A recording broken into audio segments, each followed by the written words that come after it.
Hello everyone, welcome back to my channel saree kuchu miracle Y threads. Friends, ಇವತ್ತೊಂದು simple and ಕ್ಯೂಟಾಗಿರೋ saree kuchu ಡಿಸೈನ್ನ ಹೇಳ್ಕೊಡ್ತೀನಿ, ನೋಡೋಣ ಬನ್ನಿ. ಇದಕ್ಕೆ ನಾನು ನೀಡಲ್ ನಂಬರ್ 10ನ ತೊಗೊಳ್ತಾ ಇದ್ದೀನಿ. ನಾನು ಯಾವಾಗಲೂ ಇದೇ ನೀಡಲ್ ಯೂಸ್ ಮಾಡೋದು. ಹಾಗೆ ಈ ಥರ ರೌಂಡ್ ಬೀಡು ಮತ್ತು ದೊಡ್ಡ size round beads, 2 types of round ಬೀಡ್ಸ್ನ ನಾನು ತೊಗೊಂಡಿದ್ದೀನಿ. ನಿಮ್ಮ ಹತ್ರ ಯಾವ ಬೀಡ್ ಅವೈಲಬಲ್ ಇದೆ ಆ ಬೀಡನ್ನೇ ತೊಗೊಳ್ಳಿ, ಇದೇ ಬೇಕು ಅಂತೇನಿಲ್ಲ. ಮತ್ತು 6 ಎಳೆ ದಾರನ ರೆಡಿ ಮಾಡಿ ಇಟ್ಕೊಂಡಿದ್ದೀನಿ. ಬನ್ನಿ ಮಾಡೋದು ಹೇಗೆ ಅಂತ ತೋರಿಸ್ತೀನಿ. ಫಸ್ಟ್ ಬಟ್ಟೆಗೆ ಕ್ರೋಶನ ಹಾಕಿ ಈ 6 ಎಳೆ ದಾರನ ರೆಡಿ ಮಾಡಿದ್ದೀವಲ್ವ, ಅದನ್ನು ಎಳ್ಕೊಂಡು ಒಂದು ಸಿಂಗಲ್ ಲಾಕ್ನ ಮಾಡ್ಕೋಬೇಕು. ಈ ಥರ ಸಿಂಗಲ್ ಲಾಕ್ ಆದಮೇಲೆ ನೋಡಿ, ಪಕ್ಕದಲ್ಲೇ ಇನ್ನೊಂದು ಸಿಂಗಲ್ ಲಾಕ್ನ ಮಾಡ್ಕೊಳ್ಳೋಣ. ಒಟ್ಟು 2 ಟೈಮ್ಸ್ ಸಿಂಗಲ್ ಲಾಕ್ನ ಮಾಡ್ಕೋಬೇಕು. ಸ್ಟಾರ್ಟಿಂಗಲ್ಲಿ 2 ಟೈಮ್ಸ್ ಸಿಂಗಲ್ ಲಾಕ್ ಆದಮೇಲೆ 1 2 3 4 4 ಚೈನ್ನ ಹಾಕ್ಕೋಬೇಕು. 4 ಚೈನ್ನ ಹಾಕ್ಕೊಂಡು ಎಲ್ಲಿ ಬರುತ್ತೆ ಅಂತ ನೋಡಿಕೊಂಡು ಬಟ್ಟೆಗೆ ಲಾಕ್ನ ಮಾಡ್ಕೋಬೇಕು. ಬಟ್ಟೆಗೆ ನಾವಿಲ್ಲಿ ಲಾಕ್ನ ಮಾಡ್ಕೊಳ್ಳೋಣ. ಬಟ್ಟೆಗೆ ಲಾಕ್ ಆದಮೇಲೆ ನೋಡಿ, ಬಟ್ಟೆಗೆ ಲಾಕ್ ಆದಮೇಲೆ ಈಗ ದಾರನ ಮೇಲ್ ಮಾಡಿ ಈ ಸ್ಮಾಲ್ ಸೈಜ್ ರೌಂಡ್ ಬೀಡ್ಸ್ನ ತೊಗೊಂಡಿದ್ದೀನಲ್ವಾ, ಸ್ಮಾಲ್ ಸೈಜ್ ರೌಂಡ್ ಬೀಡ್ಸ್ನ ತೊಗೊಳ್ಳೋಣ. ನಾನಿಲ್ಲಿ ಅಟ್ ಎ ಟೈಮ್ 2 ಬೀಡ್ಸ್ನ ತೊಗೊಂಡಿದ್ದೀನಿ.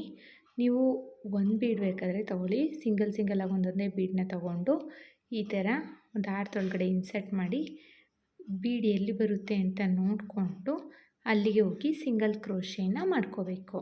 ನೋಡಿ, ಇಲ್ಲಿ ಬೀಡ್ ಎಷ್ಟು ಸ್ಪೇಸ್ ಬೇಕಾಗುತ್ತೆ ಬೀಡ್ ಕೂರಲಿಕ್ಕೆ ಅಂತ ನೋಡಿಕೊಂಡು ಅಲ್ಲಿಗೆ ಸಿಂಗಲ್ ಕ್ರೋಶೇನ ಮಾಡ್ಕೊಳ್ಳೋಣ.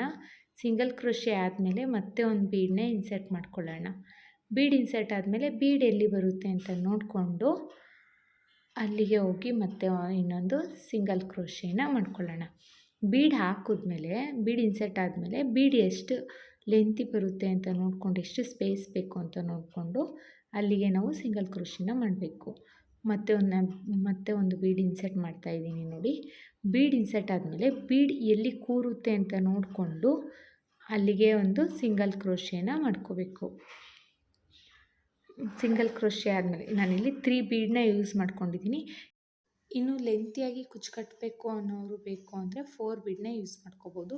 ಇಲ್ಲ ನನಗೆ ಪಕ್ಕನೇ ಬೇಕು ಅಂದರೆ 2 ಬೀಡ್ ಆರ್ 1 ಬೀಡಿಗೆ ನಾವು ಸ್ಟಾಪ್ ಮಾಡ್ಕೋಬೋದು, ಆಪ್ಷನಲ್ ಅದು. ಈಗ 3 ಬೀಡ್ ಆದಮೇಲೆ ನಾನಿಲ್ಲಿ 1 2 ಟೈಮ್ ಸಿಂಗಲ್ ಕ್ರೋಶೆನ ಮಾಡಿದ್ದೀನಿ. ಮತ್ತು ಒಂದು ಸಿಂಗಲ್ ಕ್ರೋಶೆ. ನಾನು ಒಟ್ಟು 4 ಟೈಮ್ಸ್ ಸಿಂಗಲ್ ಕ್ರೋಶೆನ ಮಾಡ್ಕೊಳ್ತಾ ಇದ್ದೀನಿ. ಬೀಡ್ ಹಾಕಿ ಸಿಂಗಲ್ ಕ್ರೋಶೆ ಮಾಡಿದ್ದೀನಿ ಅಲ್ವಾ, ಅದನ್ನು ಕೌಂಟ್ ಮಾಡ್ಕೊಂಡು ಒಟ್ಟು 4 ಟೈಮ್ಸ್ ಸಿಂಗಲ್ ಕ್ರೋಶೆನ ಮಾಡ್ಕೊಂಡಿದ್ದೀನಿ. 4 ಟೈಮ್ಸ್ ಸಿಂಗಲ್ ಕ್ರೋಶೆ ಆದಮೇಲೆ ದಾರನ ಮೇಲ್ ಮಾಡಿ ಈ ರೌಂಡ್ ಬೀಡ್ಸ್ ಇದೆ ನೋಡಿ, ದೊಡ್ಡ ಸೈಜಿನ ರೌಂಡ್ ಬೀಡು, ಆ ಬೀಡನ್ನ ತೊಗೊಳ್ಳೋಣ. ದೊಡ್ಡ ಬೀಡನ್ನ ಇನ್ಸರ್ಟ್ ಮಾಡಿಕೊಂಡು ಬೀಡ್ ಲಾಕ್ನ ಮಾಡ್ಕೊಳ್ಳೋಣ. ಬೀಡ್ ಲಾಕ್ನ ಮಾಡಿಕೊಂಡು ಬೀಡ್ ಎಲ್ಲಿ ಬರುತ್ತೆ ಅಂತ ನೋಡಿಕೊಂಡು ಬಟ್ಟೆಗೆ ಲಾಕ್ನ ಮಾಡ್ಕೊಳ್ಳೋಣ. ಬಟ್ಟೆಗೆ ಲಾಕ್ ಆದಮೇಲೆ ನೋಡಿ, ಇಲ್ಲಿ ಬಟ್ಟೆನ ಟರ್ನ್ ಮಾಡ್ಕೊಳ್ತಾ ಇದ್ದೀನಿ. ನಾನಿಲ್ಲಿ ಬಟ್ಟೆನ ಟರ್ನ್ ಮಾಡಿಕೊಂಡು 1 2 3 4 5 ಚೈನ್ನ ಹಾಕ್ಕೊಂಡು ಆಗುತ್ತಾ ಅಂತ ನೋಡ್ಕೋಬೇಕು. ಆಗಲಿಲ್ಲ ಅಂದರೆ ಇನ್ನೂ ಒಂದು ಎಕ್ಸ್ಟ್ರಾ ಚೈನ್ನ ಆ್ಯಡ್ ಮಾಡ್ಕೊಳ್ಳೋಣ. ನಿಮ್ಮದು ಬೀಡ್ ಯಾವ ಸೈಜ್ ತೊಗೊಂಡಿದ್ದೀರಾ ಅಂತ ನೋಡಿಕೊಂಡು ಬೀಡಿಗೆ ಎಷ್ಟು ಚೈನ್ ಬೇಕಾಗುತ್ತೋ ಅಷ್ಟು ಚೈನ್ನ ನೀವು ಇಲ್ಲಿ ಆ್ಯಡ್ ಮಾಡಬೇಕಾಗುತ್ತೆ. ನನಗೆ ಇಲ್ಲಿ 6 ಚೈನ್ ಬೇಕಾಯಿತು ನನ್ನ ಬೀಡಿಗೆ. ಸೊ ನಾನು 6 ಚೈನ್ನ ಹಾಕ್ಕೊಂಡು ಸ್ಟಾರ್ಟಿಂಗಲ್ಲಿ ಸಿಂಗಲ್ ಕ್ರೋಶೆ ಬೀಡ್ ಲಾಕ್ ಮಾಡಿದ್ದೀವಲ್ಲ, ಸ್ಟಾರ್ಟಿಂಗಲ್ಲಿ ಸಿಂಗಲ್ ಕ್ರೋಶೆ ಇದೆಯಲ್ಲ, ಆ ಕ್ರೋಶೆ ಮೇಲೆ ಲಾಕ್ನ ಮಾಡ್ಕೋಬೇಕು. ಲಾಕ್ ಆದಮೇಲೆ ಪಕ್ಕದಲ್ಲೇ ಸಿಂಗಲ್ ಲಾಕ್ನ ಮಾಡ್ಕೋಬೇಕು. ಸಿಂಗಲ್ ಲಾಕ್ ಮೇಲೇ ಸಿಂಗಲ್ ಲಾಕ್ನ ಮಾಡ್ಕೊಳ್ಳೋಣ. 2 ಸಿಂಗಲ್ ಲಾಕ್ ಆದಮೇಲೆ ನೋಡಿ, ಬಟ್ಟೆನ ಟರ್ನ್ ಮಾಡ್ಕೊಂಡಿದ್ದೀನಿ. ಟರ್ನ್ ಆದಮೇಲೆ 1 2 ಚೈನ್ನ ಹಾಕ್ಕೊಂಡು ಈಗ ನೋಡಿ, ಇಲ್ಲಿ 2 ಚೈನ್ನ ಹಾಕ್ಕೊಂಡು ಸೂಜಿ ಮೇಲೆ ಒಂದ್ಸಲಿ ದಾರ ತೊಗೊಂಡು ಈ 6 ಚೈನ್ ಗ್ಯಾಪ್ ಇದೆ ನೋಡಿ ಬೀಡ್ ಮೇಲೆ, ಆ ಗ್ಯಾಪಿಗೆ ಹೋಗಿ 3 ಲೂಪ್ ಆಗುತ್ತೆ. ಎರಡರಲ್ಲೊಂದು ಡಬಲ್ ಕ್ರೋಶೇನ ಮಾಡ್ಕೋಬೇಕು. ಓಕೆನಾ? 2 ಚೈನ್ ಆದಮೇಲೆ ಸೂಜಿ ಮೇಲೆ ದಾರ ತೊಗೊಂಡು ಡಬಲ್ ಕ್ರೋಶೇನ ಮಾಡ್ಕೊಂಡಿದ್ದೀನಿ. ಡಬಲ್ ಕ್ರೋಶೆ ಆದಮೇಲೆ 3 ಚೈನ್ನ ಹಾಕ್ಕೊಳ್ಳಿ. 3 ಚೈನ್ನ ಹಾಕ್ಕೊಂಡು ಈ ಡಬಲ್ ಕ್ರೋಶೆ ಗ್ಯಾಪ್ ಇದೆ ನೋಡಿ, ಡಬಲ್ ಕ್ರೋಶೆ ಬ್ಯಾಕಿಗೆ ಹೋಗಿ ಕ್ರೋಶನ ತೊಗೊಂಡು ಲಾಕ್ ಮಾಡಿದ್ರೆ ಇಲ್ಲೊಂದು ಪಿಕಾಟ್ ಫಾರ್ಮ್ ಆಗುತ್ತೆ. ಮತ್ತೆ ಒಂದು ಸೂಜಿ ಮೇಲೆ ಒಂದ್ಸಲಿ ದಾರ ತೊಗೊಂಡು 6 ಚೈನ್ ಗ್ಯಾಪಿಗೆ ಹೋಗಿ ಡಬಲ್ ಕ್ರೋಶೆನ ಮಾಡ್ಕೊಳ್ಳೋಣ.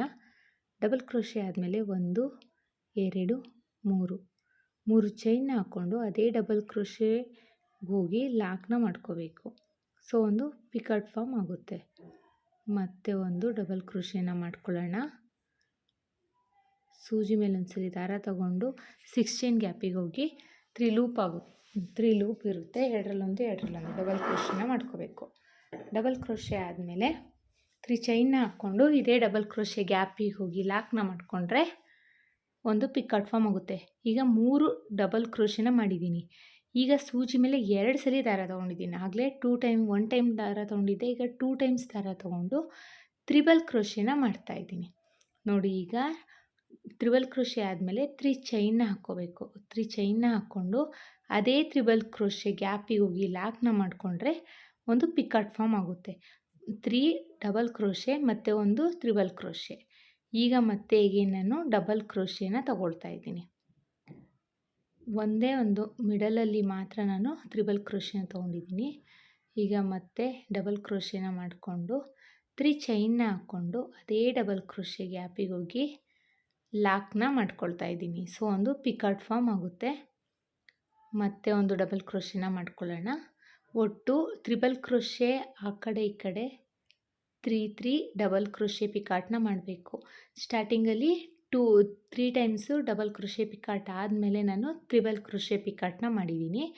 ಈಗಲೂ ಅಷ್ಟೇ 3 ಟೈಮ್ಸು ಡಬಲ್ ಕ್ರೋಶೆ ಪಿಕಾಟ್ನ ಮಾಡಬೇಕು ನೋಡಿ. ಮತ್ತೆ ಒಂದು ಡಬಲ್ ಕ್ರೋಶೆನ ಮಾಡ್ಕೊಳ್ತಾ ಇದ್ದೀನಿ. ಡಬಲ್ ಕ್ರೋಶೆ ಆದಮೇಲೆ 1 2 3 ಚೈನ್ನ ಹಾಕ್ಕೊಂಡು ಈ ಡಬಲ್ ಕ್ರೋಶೆಗೆ ಹೋಗಿ ಲಾಕ್ನ ಮಾಡಿಕೊಂಡ್ರೆ ಡಬಲ್ ಕ್ರೋಶೆ ಪಿಕಾಟ್ ಆಗುತ್ತೆ. ಈಗ ನೋಡಿ ಮತ್ತೆ ಸೂಜಿ ಮೇಲೆ ಒಂದ್ಸಲಿ ದಾರ ತಗೊಂಡು ಡಬಲ್ ಕ್ರೋಶೆನ ಮಾಡ್ಕೋಬೇಕು. ಈ ಡಬಲ್ ಕ್ರೋಶೆ ಏನಕ್ಕೆ ಮಾಡ್ಕೊಂಡಿದ್ದೀನಿ ಅಂದರೆ ಇಲ್ಲಿ ಸ್ಟಾರ್ಟಿಂಗಲ್ಲಿ ನಾನು 2 ಚೈನ್ ಹಾಕಿ ಆಮೇಲೆ ಸೂಜಿ ಮೇಲೆ ಒಂದ್ಸಲಿ ದಾರ ತಗೊಂಡು ಡಬಲ್ ಕ್ರೋಶೆ ಮಾಡಿದ್ನಲ್ಲ, ಹಾಗಾಗಿ ಲಾಸ್ಟಲ್ಲಿ ಡಬಲ್ ಕ್ರೋಶೆನ ಮಾಡಿಕೊಂಡು ಎಂಡ್ ಮಾಡಬೇಕು ಅಂದರೆ ಹತ್ತಿರದಲ್ಲೇ ಪಕ್ಕದಲ್ಲೇ ಬಂದು ಲಾಕ್ನ ಮಾಡ್ಕೋಬೇಕು. ಲಾಕ್ ಆದಮೇಲೆ ಅದ್ರ ಪಕ್ಕದಲ್ಲೇ ಇನ್ನೊಂದು ಸಿಂಗಲ್ ಲಾಕ್, ಪಕ್ಕನೇ ಸಿಂಗಲ್ ಲಾಕ್ನ ಮಾಡಬೇಕು. ಬೀಡ್ ಹಾಕಿರೋದನ್ನು ಕೌಂಟ್ ಮಾಡಿಕೊಂಡ್ರೆ ಒಟ್ಟು 4 ಬೀಡ್ ಹಾಕಿ ಲಾಕ್ ಮಾಡಿದ್ದೀವಲ್ವ, ಆ ಲಾಕನ್ನು ಸೇರಿಸ್ಕೊಂಡು ಒಟ್ಟು 4 ಸಿಂಗಲ್ ಕ್ರೋಶೆನ ಮಾಡ್ಕೋಬೇಕು. 4 ಸಿಂಗಲ್ ಕ್ರೋಶೆ ಆದಮೇಲೆ ದಾರನ ಮೇಲ್ ಮಾಡಿ ಈಗ ಬೀಡನ್ನ ಇನ್ಸರ್ಟ್ ಮಾಡ್ಕೊಳ್ಳೋಣ. ಬೀಡನ್ನ ಇನ್ಸರ್ಟ್ ಮಾಡ್ಕೊಳ್ತಾ ಇದ್ದೀನಿ ನೋಡಿ. ಇಲ್ಲಿ 4 ಡಬಲ್ ಕ್ರೋಶೆ ಆದಮೇಲೆ ಬೀಡನ್ನ 4 ಸಿಂಗಲ್ ಕ್ರೋಶೆ ಆದಮೇಲೆ ಬೀಡನ್ನ ಇನ್ಸರ್ಟ್ ಮಾಡಿ ಬೀಡ್ ಎಲ್ಲಿ ಕೂರುತ್ತೆ ಅಂತ ನೋಡಿಕೊಂಡು ಬೀಡ್ ಲಾಕ್ನ ಮಾಡ್ಕೋಬೇಕು. ಬೀಡ್ ಲಾಕ್ ಆದಮೇಲೆ ಮತ್ತೆ ಈಗ ನೋಡಿ ಇನ್ನೊಂದು ಬೀಡನ್ನ ಇನ್ಸರ್ಟ್ ಮಾಡ್ಕೊಳ್ಳೋಣ. ಬೀಡ್ ಇನ್ಸರ್ಟ್ ಆದಮೇಲೆ ಬಟ್ಟೆಗೆ ಎಲ್ಲಿ ಕೂರುತ್ತೆ ಅಂತ ನೋಡಿಕೊಂಡು ಅಲ್ಲಿ ಒಂದು ಸಿಂಗಲ್ ಕ್ರೋಶೆ ಅಥವಾ ಸಿಂಗಲ್ ಲಾಕ್ನ ಮಾಡ್ಕೊಳ್ಳೋಣ. ಮತ್ತು ಒಂದು ಬೀಡನ್ನ ಇನ್ಸರ್ಟ್ ಮಾಡ್ಕೊಳ್ಳೋಣ. ಒಟ್ಟು ನಾನು ಆರ್ಚ್ ಆ ಕಡೆ ಈ ಕಡೆ 3 ಬೀಡನ್ನ ಇನ್ಸರ್ಟ್ ಮಾಡ್ತಾಯಿದ್ದೀನಿ. ನಿಮಗೆ ಕುಚ್ಚು ದೂರ ಬೇಕು ಅನ್ನೋರು 4 5 ಬೀಡನ್ನ ಇನ್ಸರ್ಟ್ ಮಾಡ್ಕೊಳ್ಳಿ. ಇಲ್ಲ ಕುಚ್ಚು ಹತ್ತತ್ರನೇ ಬೇಕು ಪಕ್ಕನೇ ಅಂದರೆ ಈ ಬೀಡ್ ಬಂದು ನಿಮಗೆ ಆಪ್ಷನಲ್ಲು ಒಂದಾದರೂ ಬೀಡ್ ಹಾಕ್ಕೋಬೋದು, ಇಲ್ಲ ಬೀಡ್ ಹಾಕ್ದೇನೇನೋ ಮಾಡ್ಕೋಬೋದು. ಇದು ಆಪ್ಷನಲ್ಲು. ಗ್ರ್ಯಾಂಡ್ ಲುಕ್ಕಿಂಗ್ ಬರಲಿ ಅನ್ನೋ ಕಾರಣಕ್ಕೆ ನಾನು 3 ಬೀಡನ್ನ ಹಾಕಿದ್ದೀನಿ. ಈಗ 3 ಬೀಡ್ ಆದಮೇಲೆ ಲಾಕ್ ಮಾಡಿದ್ದೀನಿ. ಲಾಕ್ ಆದಮೇಲೆ 4 ಚೈನ್ನ ಹಾಕ್ಕೊಂಡು ಬಟ್ಟೆಗೆ ಎಲ್ಲಿ ಬರುತ್ತೆ ಅಂತ ನೋಡಿಕೊಂಡು ಬಟ್ಟೆಗೆ ಲಾಕ್ನ ಮಾಡ್ಕೋಬೇಕು. ಬಟ್ಟೆಗೆ ಲಾಕ್ ಆದಮೇಲೆ ನೋಡಿ ದಾರನ ಮೇಲ್ ಮಾಡಿ ಎಗೇನ್ ಕುಚ್ಚು ಆ ಕಡೆ ಈ ಕಡೆಯೂ ಬೀಡ್ ಬರಬೇಕಲ್ವ. ಸೊ ಎಗೇನ್ ನಾನು ಬೀಡನ್ನ ಇನ್ಸರ್ಟ್ ಮಾಡ್ಕೊಳ್ತಿದ್ದೀನಿ. ಬೀಡ್ ಇನ್ಸರ್ಟ್ ಆದಮೇಲೆ ಬೀಡ್ ಲಾಕ್ನ ಮಾಡ್ತೀನಿ. ಬೀಡ್ ಇನ್ಸರ್ಟ್ ಆದಮೇಲೆ ಬಟ್ಟೆಗೆ ಎಲ್ಲಿ ಬರುತ್ತೆ ಅಂತ ನೋಡಿಕೊಂಡು ಬಟ್ಟೆಗೆ ಲಾಕ್ನ ಮಾಡ್ತಾಯಿದ್ದೀನಿ. ನಾನಿಲ್ಲಿ ಬೀಡ್ ಲಾಕ್ ಮಾಡೋದಿಲ್ಲ, ಹಾಗೆ ಡೈರೆಕ್ಟಾಗಿ ಬಟ್ಟೆಗೆ ಹೋಗಿ ಲಾಕ್ನ ಮಾಡ್ಕೊಳ್ತೀನಿ. ಮತ್ತು 3 ಬೀಡ್ ಇನ್ಸರ್ಟ್ ಆಯಿತು. 3 ಬೀಡ್ ಇನ್ಸರ್ಟ್ ಆದಮೇಲೆ ನೋಡಿ ಇಲ್ಲಿ 3 ಬೀಡ್ ಇನ್ಸರ್ಟ್ ಆದಮೇಲೆ 4 ಸಿಂಗಲ್ ಇನ್ಸರ್ಟ್ ಮಾಡಿರೋದನ್ನು ಅಂದರೆ ಲಾಕ್ ಮಾಡಿರೋದನ್ನು ಸೇರಿಸಿ 4 ಸಿಂಗಲ್ ಕ್ರೋಶೆ ಅಥವಾ ಸಿಂಗಲ್ ಲಾಕ್ನ ಮಾಡ್ಕೋಬೇಕಾಗುತ್ತೆ. ಇಲ್ಲಿ ನೋಡಿ 4 ಟೈಮ್ಸ್ ಸಿಂಗಲ್ ಲಾಕ್ ಆಗಿದೆ.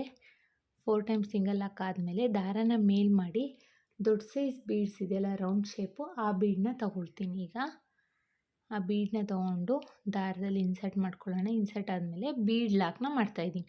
ನಾನು ಇಲ್ಲಿ ಮಾತ್ರ ಬೀಡ್ ಲಾಕ್ನ ಮಾಡಿರೋದು.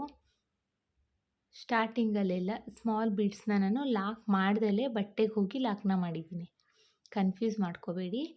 ಮತ್ತು ಬೀಡ್ ಎಲ್ಲಿ ಬರುತ್ತೆ ಅಂತ ನೋಡಿಕೊಂಡು ಬಟ್ಟೆಗೆ ಲಾಕ್ನ ಮಾಡ್ಕೊಳ್ಳೋಣ. ಲಾಕ್ ಆದಮೇಲೆ 5 ಚೈನ್ನ ಹಾಕ್ಕೊಂಡಿದ್ದೀನಿ. ನನಗೆ ಇಲ್ಲಿ 5 ಚೈನ್ನ ಹಾಕ್ಕೊಂಡು ನೋಡ್ತೀನಿ, ಆಗಲಿಲ್ಲ ಅಂದರೆ ಇನ್ನೂ ಎಕ್ಸ್ಟ್ರಾ ಒಂದು ಚೈನ್ನ ಆ್ಯಡ್ ಮಾಡ್ಕೊಳ್ತೀನಿ. 6 ಚೈನ್ನ ಹಾಕ್ಕೊಂಡು ನೋಡಿ, ಬೀಡ್ ಪಕ್ಕದಲ್ಲಿರೋ ಈ ಸಿಂಗಲ್ ಲಾಕ್ ಇದೆಯಲ್ಲ, ಆ ಲಾಕಿಗೆ ಹೋಗಿ ಲಾಕ್ ಮೇಲ್ಗಡೆನೆ ಮತ್ತೆ ಒಂದು ಸಿಂಗಲ್ ಲಾಕ್ನ ಮಾಡ್ಕೋಬೇಕು. ಪಕ್ಕದಲ್ಲಿರೋ ಇನ್ನೊಂದು ಸಿಂಗಲ್ ಲಾಕ್ ಮೇಲೇನೂ ಕೂಡ ಮತ್ತೆ ಸಿಂಗಲ್ ಲಾಕ್ನ ಮಾಡ್ಕೊಳ್ತೀನಿ. ಲಾಕ್ ಆದಮೇಲೆ ಮತ್ತೆ ಬಟ್ಟೆನ ಟರ್ನ್ ಮಾಡ್ಕೋಬೇಕು. ಟರ್ನ್ ಆದಮೇಲೆ ಸೂಜಿ ಮೇಲೆ 2 ಚೈನ್ನ ಹಾಕ್ಕೋಬೇಕು. ಬಟ್ಟೆನ ಟರ್ನ್ ಆದಮೇಲೆ 2 ಚೈನ್ನ ಹಾಕ್ಕೊಳ್ಳೋಣ. 2 ಚೈನ್ ಆದಮೇಲೆ ಸೂಜಿ ಮೇಲೆ ಒಂದ್ಸರಿ ದಾರ ತಗೊಂಡು ಈ 6 ಚೈನ್ ಗ್ಯಾಪಿಗೆ ಹೋಗಿ 3 ಲೂಪ್ ಆಗುತ್ತೆ. ಈಗ 2ರಲ್ಲಿ 1 ಡಬಲ್ ಕ್ರೋಶೆನ ಮಾಡ್ಕೋಬೇಕು. ಮತ್ತು ಡಬಲ್ ಕ್ರೋಶೆ ಆದಮೇಲೆ 1 2 3 ಚೈನ್ನ ಹಾಕಿ ಇದೇ ಡಬಲ್ ಕ್ರೋಶೆ ಗ್ಯಾಪಿಗೆ ಹೋಗಿ ಲಾಕ್ನ ಮಾಡಿಕೊಂಡ್ರೆ ಪಿಕಾಟ್ ಫಾರ್ಮ್ ಆಗುತ್ತೆ.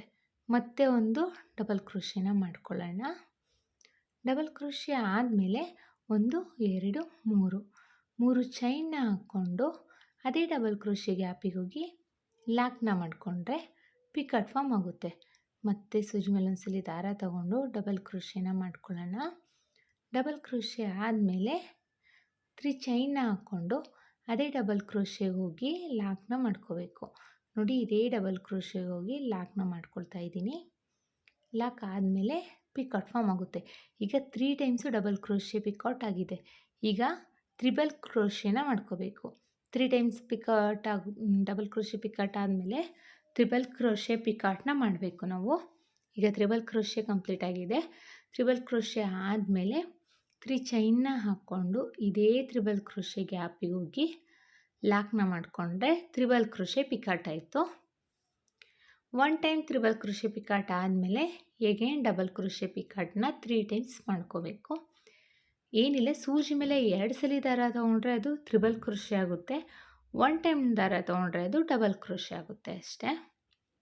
ಈಗ ಸೂಜಿ ಮೇಲೆ ಇನ್ನೊಂದ್ಸಲಿ ದಾರ ತೊಗೊಳ್ತಾ ಇದ್ದೀನಿ. ಮತ್ತು 6 ಚೈನ್ ಗ್ಯಾಪಿಗೆ ಹೋಗಿ ಡಬಲ್ ಕ್ರೋಶೆನ ಮಾಡ್ಕೊಳ್ತಾ ಇದ್ದೀನಿ. ಎಂಡಿಂಗಲ್ಲಿ ಡಬಲ್ ಕ್ರೋಶೆನ ಮಾಡಿಕೊಂಡು ಎಂಡ್ ಮಾಡಬೇಕು. ಬಿಕಾಸ್ ನಾವು ಸ್ಟಾರ್ಟಿಂಗಲ್ಲಿ 2 ಚೈನ್ನ ಹಾಕ್ಕೊಂಡು 6 ಚೈನ್ ಗ್ಯಾಪಿಗೆ ಹೋಗಿ ಲಾಕ್ನ ಮಾಡ್ಕೊಂಡಿದ್ದೀವಲ್ವಾ. ಸೊ ಹಾಗಾಗಿ ಸ್ಟಾರ್ಟಿಂಗಲ್ಲಿ ನಾವು 2 ಚೈನ್ ಹಾಕಿ ಅದನ್ನು ಒಂದು ಕಂಬ ಅಂತ ಕನ್ಸಿಡರ್ ಮಾಡಿರೋದ್ರಿಂದ ಎಂಡಿಂಗಲ್ಲೂ ಅಷ್ಟೇ ಒಂದು ಸಿಂಗಲ್ ಡಬಲ್ ಕ್ರೋಶೆನ ಹಾಕಿಬಿಟ್ಟೆ ಎಂಡ್ ಮಾಡಬೇಕು. ಎಂಡ್ ಆದಮೇಲೆ ಸ್ವಲ್ಪ ಗ್ಯಾಪಲ್ಲಿ ಲಾಕ್ನ ಮಾಡ್ಕೋಬೇಕು. ಲಾಕ್ ಆದಮೇಲೆ 4 ಟೈಮ್ ಸಿಂಗಲ್ ಲಾಕ್ನ ಮಾಡ್ಕೊಳ್ಳೋಣ. ನೋಡಿ, ಇದೇ ಥರ ಬಟ್ಟೆ ಪೂರ್ತಿ ಕಂಪ್ಲೀಟ್ ಮಾಡ್ಕೊಳ್ಬೇಕು. ನಾನಿದು ಬಟ್ಟೆ ಪೂರ್ತಿ ಕಂಪ್ಲೀಟ್ ಆದಮೇಲೆ ತೋರಿಸ್ತೀನಿ ನೋಡಿ, ಎಂಡಿಂಗಲ್ಲಿ ತೋರಿಸ್ತೀನಿ. ಇಲ್ಲಿ ನಾನು ಬಟ್ಟೆ ಪೂರ್ತಿ ಕಂಪ್ಲೀಟ್ ಮಾಡಿದ್ದೀನಿ. ನನಗೆ ಕೊನೆಯಲ್ಲಿ ಕುಚ್ಚು ಕಟ್ಟಲಿಕ್ಕೆ ಅಂತ 4 ಚೈನ್ ಹಾಕಲಿಕ್ಕೆ ಸ್ಪೇಸ್ ಸಿಗಲಿಲ್ಲ. ಸೊ ಅಲ್ಲಿಗೆ ನಾನು ಎಂಡ್ ಮಾಡ್ತೀನಿ. 2 ಚೈನ್ನ ಹಾಕ್ಕೊಂಡು ದಾರನ ಟ್ರಿಮ್ ಮಾಡ್ಕೊಳ್ತೀನಿ. ಕೊನೆಯಲ್ಲಿ ಕುಚ್ಚು ಕಟ್ಟೋಕ್ಕೆ ಸ್ಪೇಸ್ ಇದ್ದರೆ ಚೆನ್ನಾಗಿರ್ತಿತ್ತು. ಬಟ್ ಸೀರೆಯಲ್ಲಿ ಕುಚ್ಚು ಕಟ್ಟೋಕ್ಕೆ ಬರೋ ರೀತಿಯಲ್ಲಿ ಮಾಡ್ಕೊಳ್ಳಿ. ಆಗಲಿಲ್ಲ ಅಂದರೆ ಏನೂ ಮಾಡೋಕ್ಕಾಗಲ್ಲ. ಈ ಥರ ಹಿಂದ್ಗಡೆ ದಾರನ 2 ಚೈನ್ ಹಾಕಿ ದಾರ ಟ್ರಿಮ್ ಮಾಡಿಕೊಂಡು ಹಿಂದೆ ಗ್ಲೂ ಹಾಕಿ ಇಲ್ಲಿ ಪೇಸ್ಟ್ ಮಾಡ್ಕೋಬೇಕು ಅಷ್ಟೇ. ಸಮ್ಟೈಮ್ ಒಂದೊಂದು ಸ್ಯಾರಿ ಹೀಗೆ ಆಗಿಬಿಡುತ್ತೆ, ಕುಚ್ಚು ಹಾಕೋಕ್ಕೆ ಸ್ಪೇಸ್ ಇರಲ್ಲ. ಅದಕ್ಕೆ ತೋರಿಸ್ತಾ ಇದ್ದೀನಿ. ನೋಡಿ, ಇದು ಹೇಗೆ ಕಾಣಿಸ್ತಾ ಇದೆ ಅಂತ. ನಾನು ಇದನ್ನು ಕುಚ್ಚು ಕಟ್ಬಿಟ್ಟು ಫಿನಿಶಿಂಗ್ ಆದಮೇಲೆ ಹೇಗೆ ಬಂತು ಅಂತ ತೋರಿಸ್ತೀನಿ ನೋಡಿ. ನಾನಿಲ್ಲಿ ಕುಚ್ಚು ಕಟ್ಟಲಿಕ್ಕೆ 147 ದಾರಾನ ತೊಗೊಂಡಿದ್ದೀನಿ. 2 ಫೋಲ್ಡ್ ಆಯಿತು ಅಂದರೆ 280 ಸ್ಟ್ಯಾಂಚ್ ಆಯಿತು. ಪುಟಾಣಿ ಕುಚ್ಚು ಆರ್ಚ್ ಎಷ್ಟು ಲೆವೆಲ್ ಇದೆ ಅಷ್ಟೇ ಲೆವೆಲಲ್ಲಿ ನಾನು ಕುಚ್ಚನ್ನ ಕಟ್ ಮಾಡಿದ್ದೀನಿ. ನೋಡಿ ಎಷ್ಟು ಚೆನ್ನಾಗಿ ಕಾಣಿಸ್ತಾ ಇದೆ. ತುಂಬಾ ಚೆನ್ನಾಗಿರುತ್ತೆ ಇದು. ನೀವು ಒಂದ್ಸಲಿ ಟ್ರೈ ಮಾಡಿ ನೋಡಿ. ಹಿಂದ್ಗಡೆ ಗ್ಲೂ ಹಾಕಿ ನಾನಿಲ್ಲಿ ಪೇಸ್ಟ್ ಮಾಡಿದ್ದೀನಿ. ಕೊನೆಯಲ್ಲಿ ಕುಚ್ಚು ಕಟ್ಲಿಕ್ಕೆ ಸ್ಪೇಸ್ ಆಗಲಿಲ್ವಲ್ಲ, ಸೊ ಹಾಗಾಗಿ ಅಲ್ಲಿ ಗ್ಲೂ ಹಾಕಿ ಪೇಸ್ಟ್ ಮಾಡಿದ್ದೀನಿ. ನೋಡಿ ಎಷ್ಟು ಚೆನ್ನಾಗಿ ಬಂದಿದೆ ಅಂತ. ಐ ಹೋಪ್ ನಿಮಗೆ ಈ ವಿಡಿಯೋ ಇಷ್ಟ ಆಗಿದೆ ಅಂತ ಅಂದ್ಕೊಂಡಿದ್ದೀನಿ. ಇಷ್ಟ ಆಗಿದ್ದಲ್ಲಿ ಲೈಕ್ ಕೊಡೋದನ್ನ ಮಾತ್ರ ಮರಿಬೇಡಿ. ಹಾಗೆ ಯಾರೆಲ್ಲ ನನ್ನ ಚಾನಲ್ನ ಸಬ್ಸ್ಕ್ರೈಬ್ ಮಾಡದೆ ನೋಡ್ತಿದ್ದೀರಾ ಪ್ಲೀಸ್ ಸಬ್ಸ್ಕ್ರೈಬ್ ಮಾಡ್ಕೊಳ್ಳಿ. ಹಾಗೆ ಈ ಡಿಸೈನ್ ಹೇಗೆ ಬಂತು ಅಂತ ಕಮೆಂಟ್ ಮಾಡಿ ತಿಳಿಸಿ. ಈ ಡಿಸೈನಿಗೆ ನಾವು ಚಾರ್ಜಸ್ ಮಾಡ್ತೀವಿ ಅನ್ನೋದಾದರೆ 400 to 500 ಚಾರ್ಜಸ್ ಮಾಡ್ಬೋದು. ಪ್ಲೇಸ್ ಮೇಲೆ ಡಿಪೆಂಡ್ ಆಗುತ್ತೆ. ಮತ್ತೆ ಮುಂದಿನ ವಿಡಿಯೋಲಿ ಭೇಟಿಯಾಗೋಣ. ಅಲ್ಲಿವರೆಗೂ thank you for watching. Bye.